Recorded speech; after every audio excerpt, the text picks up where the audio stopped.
Arduino on a breadboard. So I've been wanting to do this for a while now. I've seen quite a few people doing this online and I thought I'd give it a go myself. So I've ordered myself an Atmel 80 Mega 328 chip, a 16 megahertz crystal and two 22 picofarad capacitors, which apparently is pretty much all you need to run this chip on its own. So why would we want to do this?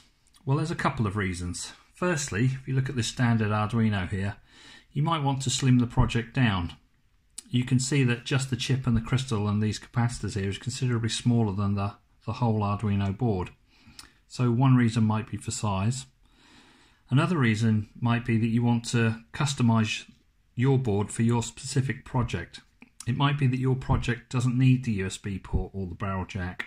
It might be that you want male headers rather than female headers, and you might want extra headers like extra grounds or extra VCC pins. So you can basically customize this to do whatever you want. I don't know what I'm going to be doing with mine yet, but I thought I would give it a go and just see if I can make it work myself. I've seen quite a few people doing this online, and I just wanted to make sure that I could actually get the program onto the chip. So you can see here I've already fitted the chip into the breadboard, and I've fitted my crystal across pins 9 and 10, and then I've taken the two 22 picofarad capacitors, one from each leg of the crystal down to ground. I've also linked out my breadboard, so I've got ground and 5 volt on both sides. We'll put some power on here later. So the next thing we want to do is connect up the VCC and ground pins. So VCC is pin 7. So if we count from this edge, 1, 2, 3, 4, 5, 6, 7.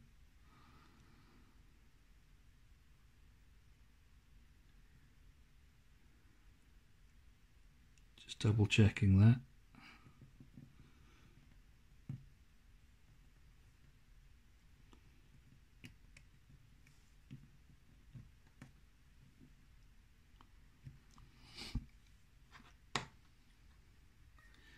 And then we've got two ground pins. One of them is pin 8, so that's the next pin along.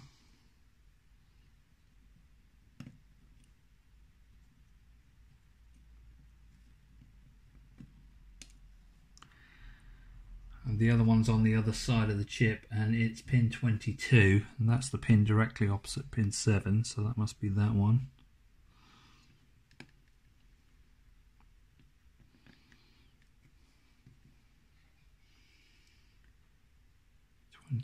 So that's 15, 16, 17, 18, 19, 20, 21, 22. I'm just being super careful. It's the only chip I've got. I don't want to damage it.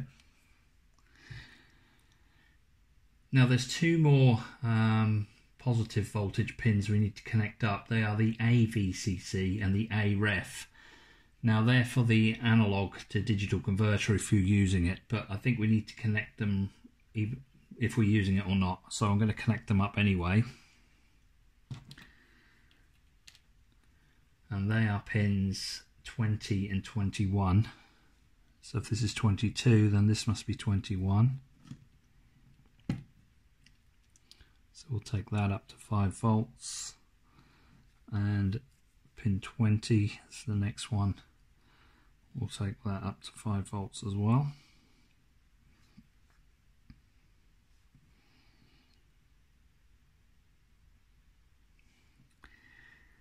And then one last thing we absolutely must do is the reset line. We have to put a pull-up resistor on the reset line to stop the chip from resetting itself.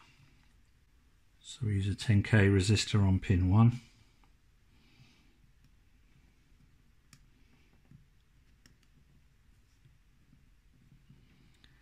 So that's from the plus 5 volts to pin 1.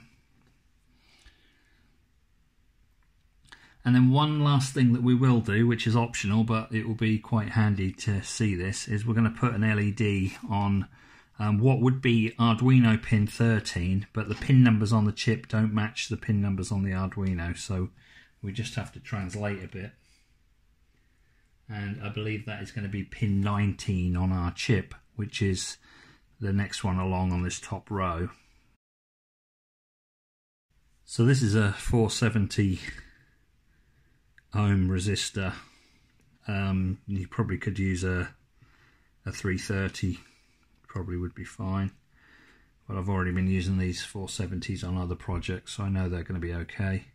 So we're going to take the long leg from that resistor and the short leg down to ground. So I'll pop that in there. So we'll be able to see that flashing just to check that things are working. And that is the standard pin for an Arduino. It's Arduino pin 13, but it's actually pin 19 on our chip. Now I've plugged a little voltage regulator in here. This is just something I put onto a PCB because I found I was making lots of circuits on the breadboard, and for every one I wanted a 5-volt power supply. So I was constantly repeating building this circuit, so I thought I'd put it on a PCB so I can just reuse it. It's a little messy. I will redo this at some point. And one thing I wish I'd done is put an LED on here just to indicate that the power is on.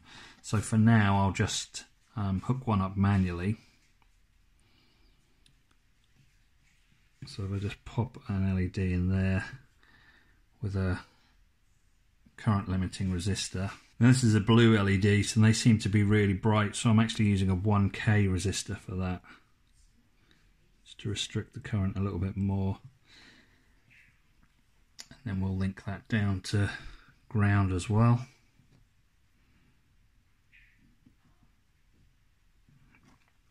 We should see if we put power on it. We get our power LED lit up, and you should have seen the red LED lit up briefly and then went out. So the next thing will be to try and program this to put a program onto the chip. And for that I'm going to use the Arduino as a programmer because I don't have a programming device, so we're going to use the Arduino to substitute for that. And inside the Arduino IDE there is a sketch that we can load onto the Arduino to turn it into a programmer. So I'll get the wires connected from the Arduino over to our chip so that we can program it. First thing I'm going to start with is the reset line. Now that's going to be pin 10 on our Arduino, and the reset line is pin 1 on our chip.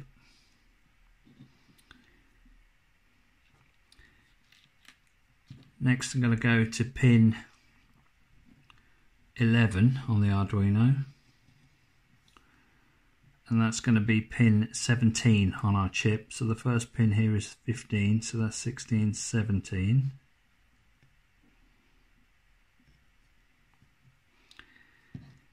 And then I'm going to take pin 12 on the Arduino, and that's going to go to pin 18 on our chip.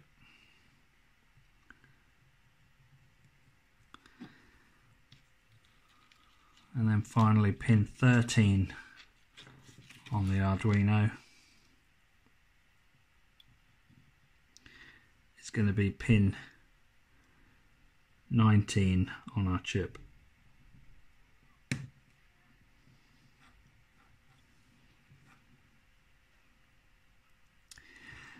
Now next we have a choice. We could either power our circuit here from our own power supply, or we can power it from the Arduino. I'm going to power it from the Arduino from now, but regardless of which way we did it, we would always want to connect the ground. So I'm going to connect the ground on the Arduino over to our ground rail.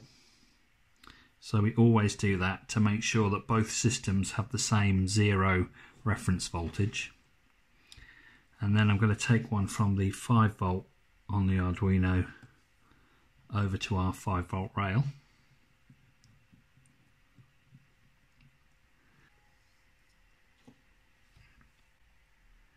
I'll plug in the Arduino into my USB on my laptop. See, the power light is lit up. Now if we go over to the Arduino IDE, and if we take a look in File, Examples, and then we should see Arduino ISP, and if we open that up, now this sketch here can turn our Arduino into a programmer. So we just simply burn this sketch into our Arduino. So if I just click upload, this compiling sketch, uploading, and done uploading.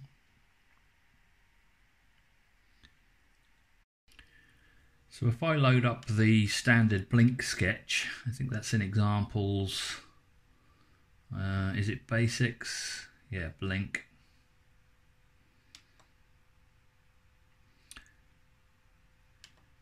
Now we have this upload button here, but if we press this now, we would just upload the Blink sketch to our Arduino Uno, which is not what we want. We want to get it on our additional chip. So if we hold down the Shift key, we'll see the upload text changes to upload using programmer. And now if we click it, we get an error. So clearly something is wrong. I don't think it's memory. There is a message there about program storage space and maximum, but I think this is pretty tiny, so I don't think it's a memory error. So maybe I've hooked up the wires wrong. So I'll just double check everything and see if I made any mistakes there. So I think the issue is we need to burn the bootloader.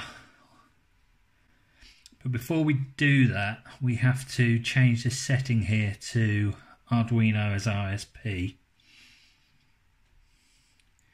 And then we can go ahead and burn the bootloader. Done burning bootloader, so that was quick. So then we should be able to try and upload the Blink sketch again. Again, we have to remember to hold down the Shift key to upload using programmer. It should now upload the sketch onto our chip. So it says done uploading, and you can see the LED is blinking. So it worked. We actually managed to get a program onto the chip. So that's pretty much what I wanted to achieve. But what I'll do is I'll just go one stage further. We've proven that we've got sort of outputs working because we've got the LED outputting. So I want to have a play around with an input. So I'm going to connect up a little push button to act as an input, and we'll change the program so that when we hold the button down, the light comes on, and when we let go of the button, the LED goes off. So I'll just disconnect the power whilst I do that.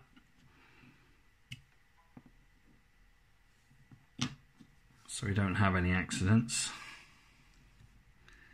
If I put in my switch,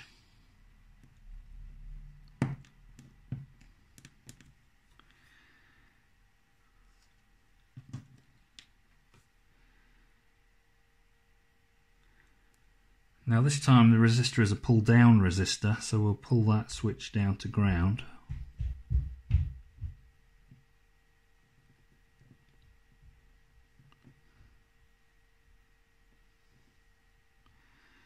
And we'll connect the other side of the switch to the 5-volt rail.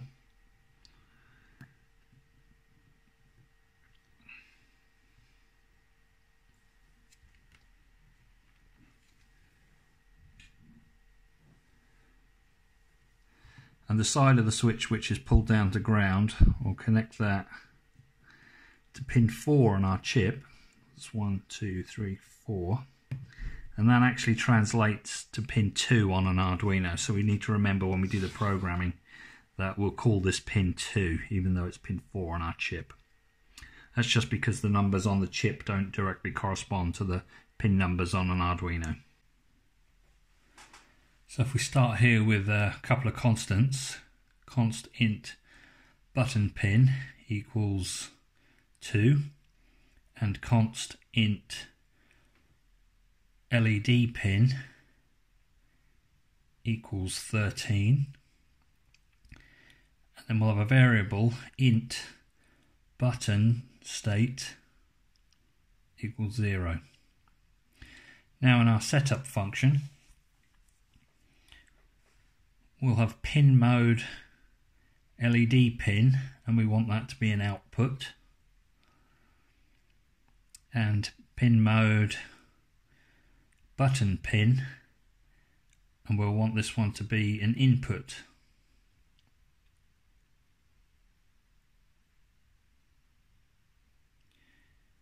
And then in our main loop, if we put button state equals digital read button pin,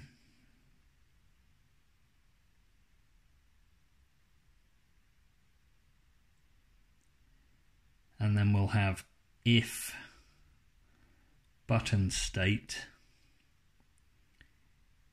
equals high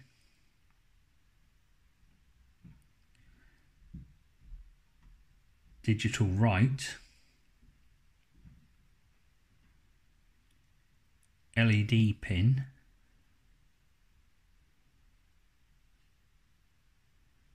high.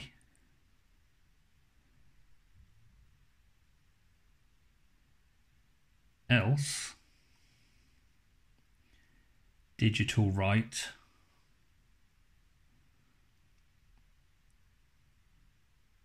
LED pin low.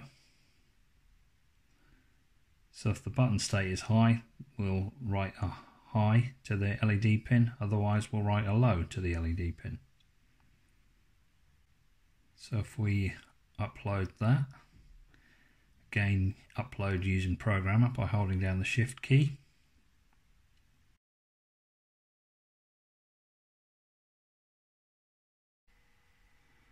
I've got an error there, I made a typo somewhere. There it is, it's highlighting the line with the problem. Missed out the letter R. So pop that in and try again. Compiling sketch.